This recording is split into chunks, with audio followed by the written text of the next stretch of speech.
Did you know that the stomach flu can make you temporarily lactose intolerant? It's true.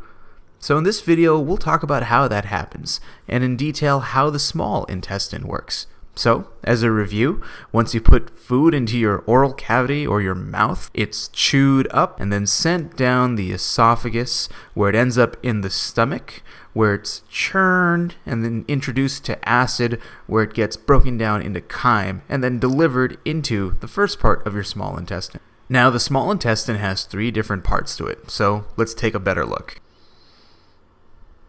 So the first part of the small intestine is called the duodenum. The duodenum.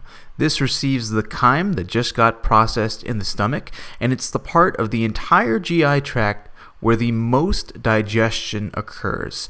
The most breakdown of food products will happen in the duodenum. Alright, so the next part of the small intestine is called the jejunum. I'll just write that right here. The jejunum. And this is the part of the entire GI tract where the most absorption occurs.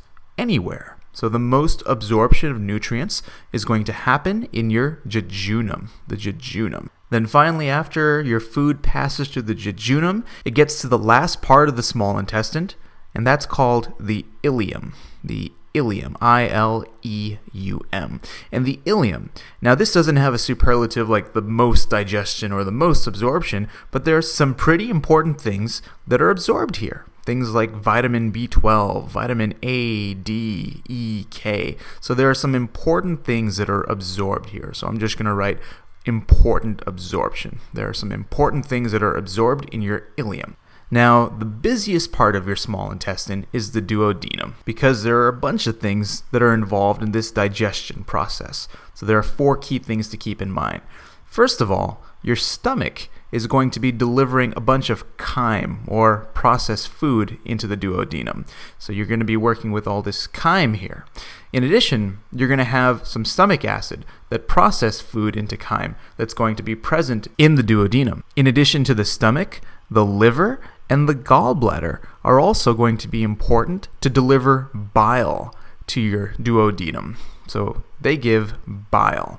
And as I'll talk about in a subsequent video, bile is composed of 2 different things, bile salts and bile pigments. And beyond the liver and the gallbladder, the pancreas also delivers a couple of very important enzymes for digestion here. So I'm just going to write enzymes for now, and in a minute I'm going to go through and talk about which enzymes are delivered by the pancreas. And then finally, the duodenum itself has what are called brush border enzymes. Brush border enzymes that are very important for activation of certain enzymes and also for digestion of several nutrients that we're going to discuss. So let's talk a little more about this brush border. Now, if I were to make a little drawing of the duodenum right here, remember that first part of our small intestine, I would draw just this little tube connected right there, and then blow up the wall if I want to take a better look at what's going on right there. We would find then that there's a whole bunch of things that just meets the eye. First of all, the wall isn't just a straight line. There's actually a bunch of infoldings that are present on the wall to help increase surface area. Think about it.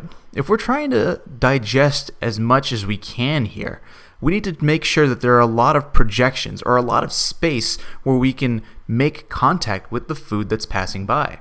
So if this is the inside of our duodenum and this is the outside, just like how we drew up here, that's in and that's out, you can notice that this wall here has a whole bunch of projections on it. These projections are called villi. V-I-L-L-I. Villi.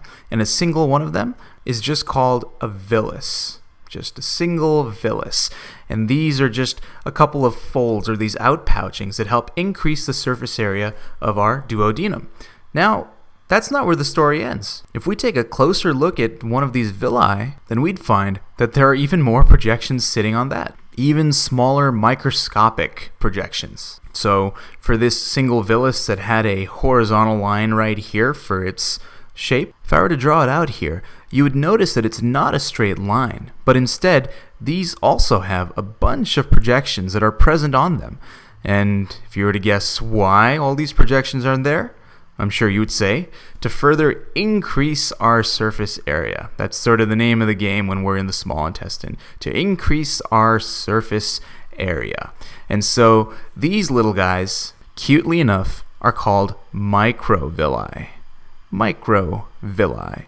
And a single one is just called a microvillus. So we've got these villi right here, or this single villus that you can see if you just blow up the wall of the duodenum.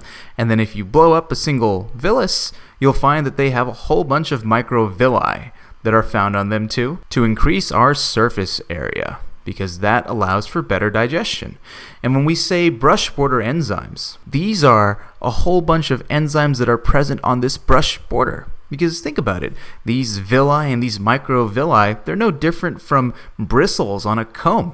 They act to increase surface area, or places where you're going to have interaction with food that you want to digest. And so there are enzymes that are present on this brush border.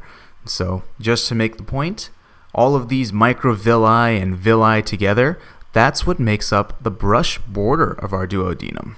The brush border, which is the increased surface area of the wall, helps to digest food with our brush border enzymes that are present. And as we'll see later, in the jejunum, it helps for absorption. So now let's talk about the digestion process in detail.